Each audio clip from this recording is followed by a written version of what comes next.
मैं हूँ राइस बड़ारिया और कंप्यूटर फॉर क्वांट चैनल के अंदर आपका हार्दिक स्वागत है। तो आज का जो हमारा टॉपिक है वो क्या है, एवरेज मेमोरी एक्सेस टाइम कैसे कैलकुलेट करेंगे। ओके, तो आप यहाँ देख सकते हैं ये क्वेश्चन दिया हुआ है। तो इस क्वेश्चन को करने से पहले हम यहाँ पे जो डायग्राम दिया हुआ है उसको समझ लेते हैं। ओके, तो जो मेमोरी जो ऑर्गेनाइजेशन है जैसा कि दिया हुआ है वो दो तरीके से दिया हुआ है। ओके, किसके अंदर, एक तो पैरेलल और एक सीरियल। अगर हमने सीपीयू के साथ पैरेलली अगर हमने डिवाइसेस कनेक्ट किए, अगर हमने पैरेलली मेमोरी कनेक्ट की है, तो जैसे कैश मेमोरी और मेमोरी, ये क्या हो गई, कैश मेमोरी हो गई, और दूसरी क्या हो गई, मेन मेमोरी हो गई। ओके, अगर हमने उसको पैरेलल कनेक्ट की तो उसे क्या बोलेंगे हम, पैरेलल मेमोरी ऑर्गेनाइजेशन। ओके, तो यहाँ देखिए इस सीपीयू के साथ हमने मेमोरी कैसे कनेक्ट की, पैरेलली। पैरेलली मतलब कैश मेमोरी को डायरेक्ट सीपीयू से कनेक्ट किया है और मेमोरी को भी डायरेक्ट सीपीयू से कनेक्ट किया है। और अगर यहाँ आप देखेंगे इसे हमने क्या किया, सीक्वेंशियली कनेक्ट किया है, या आप इसे बोल सकते हैं सीरियली कनेक्ट किया है। तो सीपीयू के बाद मेमोरी हमने कौन सी अरेंज की है, ऑर्गेनाइज की है, कौन सी, कैश मेमोरी है ना, यहाँ पे सीपीयू नहीं है। ये जो मेमोरी कौन सी है, कैश मेमोरी, और उसके बाद ये कौन सी है, मेन मेमोरी। तो जब भी आपको पता है कि अगर सीपीयू को किसी डेटा की रिक्वायरमेंट होती है, या ओके अगर सीपीयू को कोई डेटा चाहिए हो तो सबसे पहले वो कहाँ सर्च करता है, कैश मेमोरी के अंदर। कहाँ सर्च करता है, कैश मेमोरी के अंदर, कैश मेमोरी के अंदर। और उसके बाद अगर उसे डेटा नहीं मिलता है तो वो कहाँ सर्च करता है, मेन मेमोरी के अंदर, मेन मेमोरी के अंदर। कैश मेमोरी के अंदर इसलिए पहले सर्च करता है क्योंकि कैश मेमोरी का जो एक्सेस टाइम होता है बहुत ज्यादा होता है, इसलिए हम क्या करते हैं, इसको सीपीयू के क्लोज रखते हैं। और मेन मेमोरी का एक्सेस टाइम थोड़ा कम लेता है, मेन मेमोरी के अंदर क्या टाइम ज्यादा लगता है, इसलिए हम क्या कहते हैं, इसे दूर रखते हैं। ओके, तो देखिए, तो मान लीजिए यहाँ पे कैश मेमोरी है और इसका जो एक्सेस टाइम दे रखा है इसको मैं इस तरह से डिनोट कर रहा हूँ। ये टाइम हो गया कैश मेमोरी का टीसी से। ओके, और मेन मेमोरी के एक्सेस टाइम से डिनोट कर रहा हूँ टीएम से। ओके, इस प्रकार यहाँ भी हो जाएगा टीसी और टीएम। टी यहाँ क्या है, टाइम, और सी यहाँ पे क्या है, कैश। ओके, मान लिया सीपीयू ने कोई डेटा सर्च किया, ओके, और अगर उसे कैश मेमोरी के अंदर मिल गया तो उसे हम क्या बोलेंगे, हिट। उसे हम क्या बोलेंगे, हिट। क्या बोलेंगे, हिट। भाई उसने कोई डेटा सर्च किया और उसे मेन मेमोरी के उसे मेमोरी के अंदर मिल गया, कैश मेमोरी के अंदर, तो उसे हम क्या बोलेंगे, हिट बोलेंगे।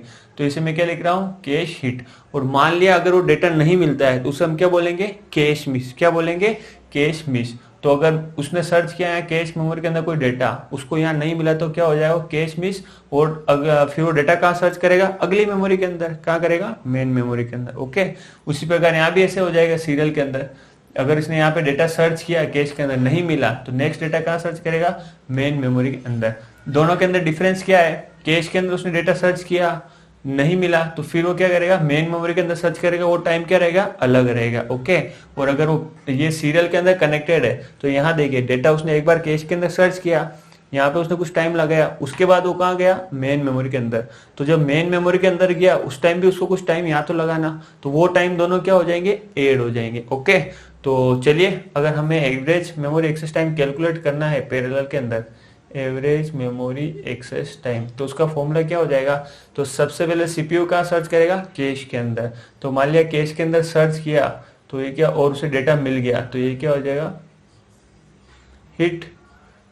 कैश हिट है ना, ये क्या हो गया, कैश, और ये क्या हो गया, हिट। ओके, और उसको टाइम कितना लगा कैश के अंदर सर्च करने को, टी सी। समझ में आया आपको।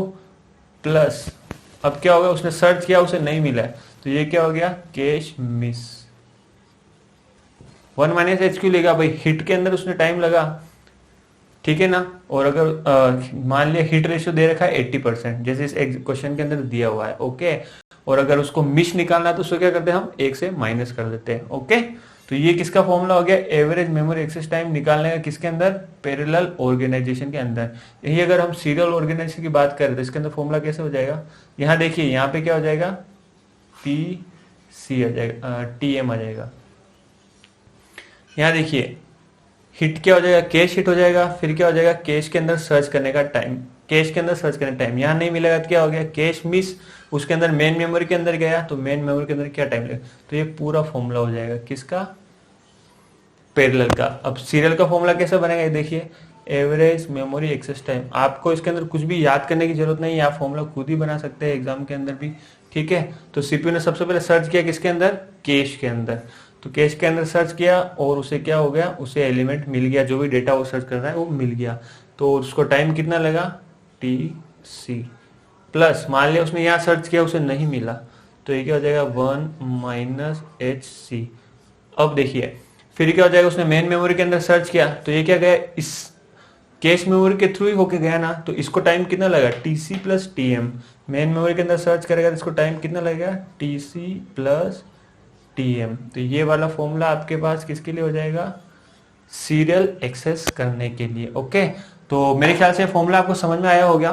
तो चलिए अब हम इस क्वेश्चन की ओर चलते हैं। इस तरह का क्वेश्चन आपको अगर आप यूजीसी नेट का एग्जाम दे रहे हैं तो आपको 101% मिल जाए। ओके, तो चलिए, the average memory access time for a machine with cache hit rate is 80% where the cache access time is 5 nanosecond. देखिए average memory access time for a machine with cache hit rate, तो cache की hit rate कितना दे रखा है आपको, 80%। तो आपको क्या क्या दे रखा है लिख लेते हैं हम।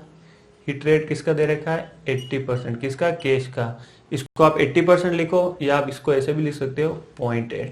तो यहाँ पे मिस क्या हो जाएगा, कैश मिस को ऐसे लिख रहा हूँ, क्या हो जाएगा 20%, या क्या हो जाएगा 0.2। ये कैसा आ गया, देखिए परसेंटेज लिखोगे तो 100% माइनस करना है, 1 लिखोगे तो क्या जाएगा 1 माइनस 0.8।